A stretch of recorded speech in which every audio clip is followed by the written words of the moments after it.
देश में चल रहे कृषि कानून के खिलाफ जो आंदोलन चल रहा है वो बहुत ही दुखद स्थिति में जाता हुआ दिख रहा है। क्या नया कृषि कानून बिल इतना खराब है?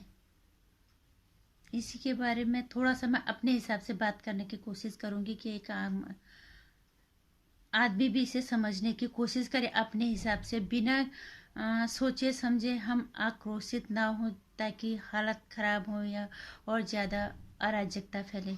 नमस्कार, स्वागत है आपका मेरे चैनल नंदनी शो में। मैं हूँ नंदनी। कृषि कानून बिल जब आया था, जो किसान नेता हैं राकेश टिकैत जी, इन्होंने उसका समर्थन किया था। उसके बाद इन्होंने अचानक इसके विरोध में आ गए।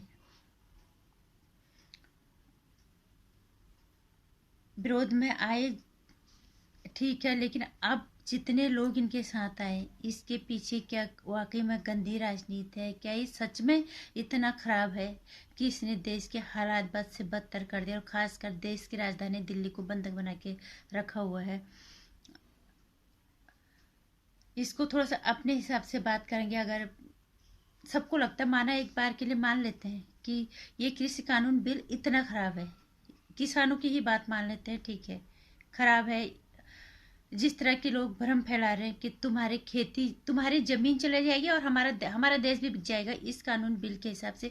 कल एक बंदे ने मुझे भी कमेंट किया था वीडियो पे कि इस कानून की वजह से हमारा जो है देश बिक जाएगा।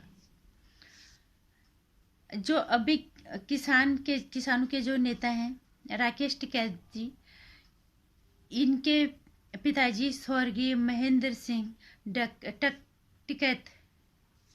सिंह टिकैत 27 साल पहले कृषि कानूनों के लिए, इसी कृषि कानूनों के सुधार के लिए कांग्रेस से लड़ा था। और आज यही इनका बेटा राकेश टिकैत जी ये जो बिल अब आ चुके हैं, इनके खिलाफ प्रदर्शन ही नहीं कर रहे, हालात काफी खराब कर दिए हैं।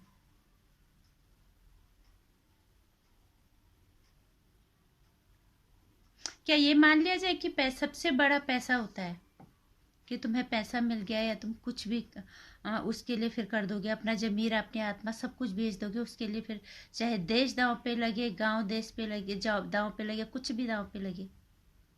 एक बार भी ये समझने की कोशिश नहीं कर रहे कि सरकार की बात को हम समझने की कोशिश करें। चलो एक बार के लिए आप सरकार की बात ना समझें।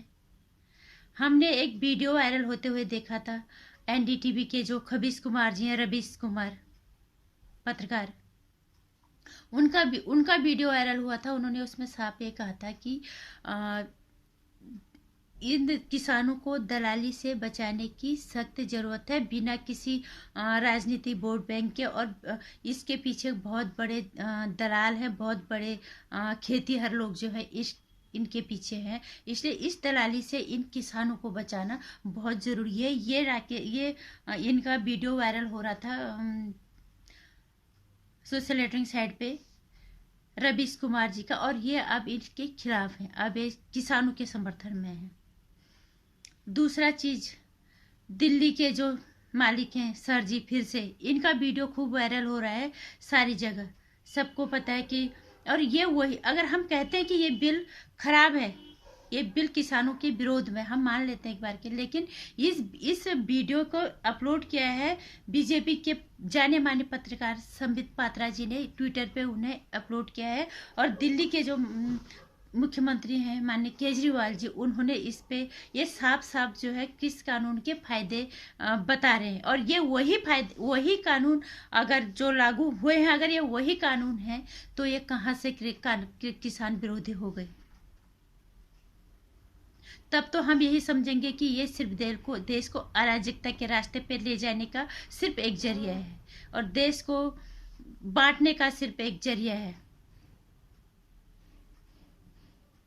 और यही राकेश टिकैत इनके पापा इन्हीं बिलों के लिए लड़े कांग्रेस से, आज उनके बेटे उनके खिलाफ हो गए। और जब सितंबर में ये बिल पास हुआ था, खुद इन्होंने इसका समर्थन किया था। राहुल गांधी, कांग्रेस के पूर्व जो अध्यक्ष है, जब ये कृषि कानून बिल की चर्चा हो रही थी तब वो संसद के अंदर नहीं थे। आज वो किसान हितैषी बन रहे हैं, आज वो राष्ट्र हितैषी बन रहे हैं।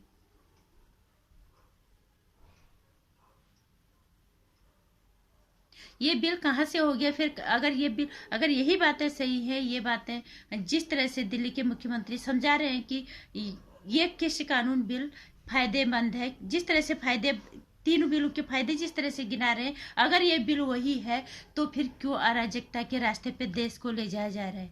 क्यों इस पे आग लगाई जा रही है आंदोलन के नाम पे? क्यों देश को जलाने की कोशिश की जा रही है? क्या सत्ता पाने का यही तरीका है? इसलिए एक आम नागरिक को अपने नजरिए से सोचना होगा, अपने नजरिए से देखना होगा। बहुत सारे किसान लोग पढ़े लिखे नहीं है, उन्हें नहीं समझ इस चीज का। मुझे कल एक ने बोला था कि हमारी हमारी जमीनें चले जाएंगी, हमारा देश भी बिक जाएगा। हम तो एक बात ये भी कहना चाहेंगे, अगर ये चुंगी आज लगी होती ना, कांग्रेस के टाइम नहीं लगी होती है चुंगी, तो ये बोल देते कि मोदी ने तो सड़क भी बेच दी है। कम से कम जो चीज राष्ट्र हित में है उसका समर्थन तो करो। बिना मतलब के गंदी राजनीति के लिए तुम देश को अराजकता के रास्ते पे ले जा रहे हो। बहुत सारे किसान हैं जिन्हें इतनी समझ नहीं है, जो लोग समझदार नहीं है, पढ़े लिखे नहीं है, वो सिर्फ इतनी सी बातों को समझ ले कि अगर ये बिल गलत है तो क्या फिर ये रवीश कुमार जब भौंक रहा था तब आज उसके विरोध में है। यही वीडियो जो सोशल नेटवर्किंग प्लेटफॉर्म पे आजकल वायरल हो रहा है, सबने डाला है, हमने भी अपने यूट्यूब चैनल पे इसको डाला। वो कृषि कानून का फायदा गिना रहे हैं लोगों को, और संबित पात्रा जी कह रहे हैं ये वही बिल है। अगर ये, और निश्चित रूप से वही बिल है, अगर ये वही बिल नहीं होता, अगर किसी और ने डाला होता, किसी और एक सामान्य आदमी ने डाला होता, तो हम समझ में आते हैं हमें कि ये किसी ऐसे किसने डाल दिए। लेकिन संबित पात्रा सरकार में है, सबको पता है, बीजेपी के प्रवक्ता है जाने माने, उन्होंने इनका ये वीडियो ट्विटर पे अपलोड किया है। इसका मतलब ये वही बिल है जो दिल्ली के मुख्यमंत्री केजरीवाल जी समझा रहे हैं कृषि कानूनों के फायदा। तो फिर मैं ये कहना चाहूंगी इन नीच मानसिकता वाले लोगों से, तुम देश को क्यों अराजकता के रास्ते पे ले जाने की कोशिश कर रहे हो? कहाँ से ये किसान आंदोलन है? हम मानते हैं अन्नदाता पूजनीय है, सब मानते हैं, बिना अन्न के कोई नहीं जी सकता। अन्नदाता अन्नदाता करके हमने इन्हें सर पे चढ़ाया, ये कोई बात न सुनने के लिए तैयार है, न कुछ करने के लिए। कुछ भोले वाले किसान इनके चक्करों में पड़ के राह भटक रहे हैं। इसका खामियाजा तो फिर कहीं ना कहीं भुगतना ही पड़ेगा सबको ही। एक ऐसा ही नहीं कि तुम्हें ही भुगतना पड़ेगा, पूरे देश को भुगतना पड़ेगा ये चीज। इसलिए समझने की जरूरत है। इस वीडियो को ध्यान से देखो। और यही रवीश कुमार का जो वीडियो है ये भी वायरल हो रहा था बहुत जगह, ये भी इन्हीं की किस कानून के समर्थन में बात कर रहे थे। तकलीफ सिर्फ ये है कि बीजेपी बिना किसी वोट बैंक की राजनीति के इन बिलों को ले आते हैं, और देश हित में देश हित में जो भी काम होता है वो बिना किसी वोट बैंक के राजनीति के कर देते हैं। तकलीफ सिर्फ इतनी सी है और कुछ नहीं है। और ये वामपंथी लुटेर जो लोग हैं इसका फायदा उठाते हैं, भोली भाली जनता को भड़काने का काम करते हैं, गलत दिशा दिखाने का काम करते हैं, और ये देश की दशा खराब करने के लिए जिम्मेदार होते हैं। और ये कुछ नहीं, सिर्फ रास्ता एक है कि इन्हें इसी जरिए अपने फिर से सत्ता में वापस आना है। तो एक जनता को समझना चाहिए कि हमारी खुद की जिम्मेदारी क्या है। हम देखें, समझें और परखें। ये वही है ना जो जो बोलते सीए किससे तुम्हारी नागरिकता चले जाएगी, और वैक्सीन लगेंगे तुम नापसंद हो जाओगे, तुम नामर्द हो जाओगे, तुम्हारे बच्चे पैदा नहीं होंगे। ये वही नेता है। और अगर कृषि कानून लागू हो जाए तुम्हारी जमीनें चलाई जाएंगी, तुम्हारा देश तक बिक जाएगा। मुझे कमेंट किया था एक ने। बताओ, अपने दिमाग से सोचो और समझो। इन वीडियोस को देखो, और सवाल करना है तो फिर इनसे ये सवाल करो कि अगर ये कृषि कानून बिल खराब है, इससे अगर हमें नुकसान है, तो ये जो वायरल वीडियो हो रहा है जो केजरीवाल जी समझा रहे हैं, ये क्या है? रवीश कुमार जी इसी कानून के बारे में कहते कि ये कानून आना चाहिए, इनको बचाने के लिए ऐसा कानून आना चाहिए, उसे देखो। और ये राकेश टिकैत के पिताजी खुद इस कानून के लिए लड़े थे कांग्रेस से, और आज ही इसके खिलाफ लड़ा है। इसलिए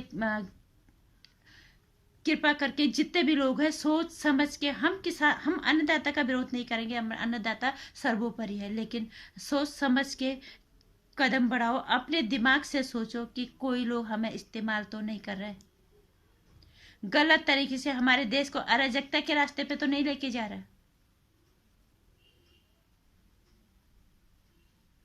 ये देश सिर्फ इनका ही नहीं है जो घटिया तरीके की राजनीति करके राजनीति में आ रहे हैं, पत्रकारिता का लाइसेंस लेके गलत दिशा दिखाने की कोशिश, फिर अपने आप को पत्रकार कहते हैं। एक आम नागरिक को जागने की जरूरत है, अपने नजरिए से देखो, समझो उस चीज को, फिर अपनी राय दो और उसके बाद सवाल करो सरकार से। और इस देश की जिम्मेदारी सिर्फ इन नेताओं की नहीं है, इन्हें वोट देने हम भी जाते हैं, हम इस देश के नागरिक हैं, तो हमारी भी जिम्मेदारी बनती है कि हम यहाँ पे अपनी भागीदारी निभाएं। नमस्कार। देश को अगर अराजकता के रास्ते में जाते हुए नहीं देखना चाहते हो तो अपने तरफ से परखने की कोशिश करो, सही और गलत का आकलन खुद से लगाओ। और बाकी अगर मेरी राय से इत्तेफाक रखते हो तो वीडियो को शेयर कर देना और लाइक कर देना, चैनल को सब्सक्राइब कर लेना, आने वाली वीडियो की नोटिफिकेशन के लिए घंटे आइकन प्रेस कर लेना।